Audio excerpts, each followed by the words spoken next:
Hey guys welcome to my new blog. তো কেমন আছো তোমরা? আশা করি ভালো আছো। আজকে এই ব্লগটার মধ্যে বিভিন্ন দীঘার যে ফেমাস প্লেসগুলো আছে সেটা দেখাবো। তো চলো ভিডিওটা বেশি লেট না করে স্টার্ট করে দেবো। বাড়ি থেকে টিফিন খেয়ে এক্ষুনি বেরোবো 9টার সময়। লুচি আর ঘুগনি হয়ে গেছি। এখন যাবো হচ্ছে আমরা সাইট সিইং ঘুরতে। বললাম টোটো করে যদি তোমরা সাইট সিইং ঘুরতে যাও তাহলে মাথা পিছু 120 টাকা করে লাগবে। আর আমরা এখন উদয়পুর ব্রিজের উদ্দেশ্যে বেরিয়ে গেলাম। উদয়পুর ব্রিজে তোমরা দেখতেই পাচ্ছ কত ভিড়। উদয়পুরের সমুদ্রের ঢেউ নিউ দীঘার তুলনায় অনেকটাই বেশি। তবে উদয়পুর ব্রিজের আরেক নাম হচ্ছে মিনি গোয়া। উদয়পুর ব্রিজকে মিনি গোয়া বলা হয় কেন? কারণ এখানে সমুদ্রের পাড়ে রঙিন কাপড় দিয়ে ছাউনি করা, আর নিচে টেবিল চেয়ার পেতে ইলিশ মাছ চিংড়ি মাছ খাওয়ার মজাই আলাদা। ভাবো তুমি বসে আছো চেয়ারে, সমুদ্রের জল এসে তোমার পাটা ধুয়ে দিল। তাই উদয়পুর ব্রিজকে মিনি গোয়া বলে সম্বোধিত করা হয়েছে।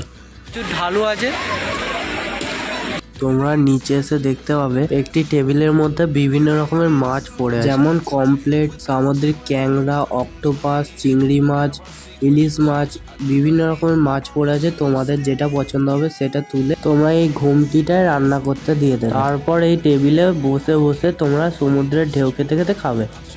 হ্যাঁ, তবে দীঘাতে কাজু বাদাম চাষ হয় বলে কাজু বাদামের দামটা একটু কম আছে। তবে দাম কম বলে খুব কম তা নয়।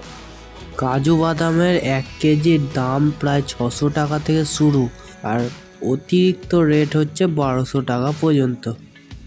দীঘার উদয়পুর ব্রিজ থেকে আমরা যাচ্ছি এবার তালসারির উদ্দেশ্যে। চলে এসেছি তালসারিতে। তোমরা ভাবছো হয়তো তালসারির এখানে চাল ঢালা আছে কেন? চাল ঢালা আছে তার কারণ সেই দিন মহাদেবের নীল পূজা ছিল। আর নীল পূজা মানে যারা সন্ন্যাস করেছে তারা 1 মুঠো করে গরিবদের চাল বিতরণ করবে। তোমরা দেখতে পাচ্ছ এখানে যারা চাল বিতরণ করছে তাদের গলায় একটি সাদা পইতে তারাই সন্ন্যাস করেছে।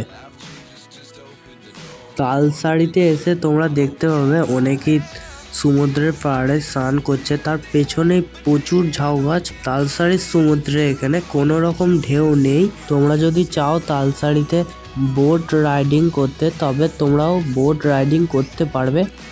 তালসারির মাটি কিছু জায়গায় উঁচু কিছু জায়গায় নিচু, কারণ সমুদ্রের মধ্যখানে একটি জায়গায় দেখলাম বালি, সেইখানে দেখলাম একটি জেলে হেঁটে হেঁটে সমুদ্রে জাল ফেলছে।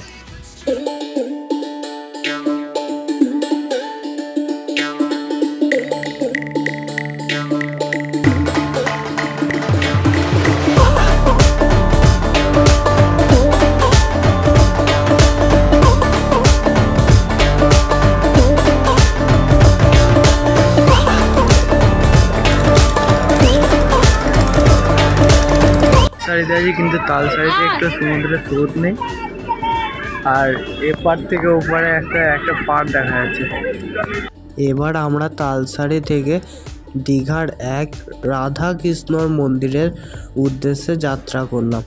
যেতে যেতে আমরা কাজু বাদামের একটি গাছ দেখতে পেলাম। গাছে দেখলাম কাজু বাদাম ধরেছে। এখন আমরা চলে এসেছি রাধা কৃষ্ণর মন্দিরের সামনে। তবে ভিডিও বা ফটোগ্রাফি ভেতরে অ্যালাউ নয়।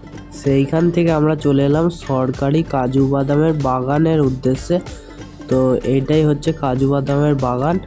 তোমরা এই গেটটা দেখতে পাচ্ছ, এটা উড়িষ্যা ও দীঘার বর্ডার। আমরা হোটেলে চলে এসেছি। আবার 5টার সময় আমরা মিউজিয়াম ঘুরতে যাবো। আজকের ভিডিওটা যদি ভালো লাগে অবশ্যই একটা লাইক আর কমেন্ট আর সাবস্ক্রাইব করে রাখো যদি নতুন হও। তো আজকের ভিডিওটা এখানটায় এন্ড করছি। টাটা।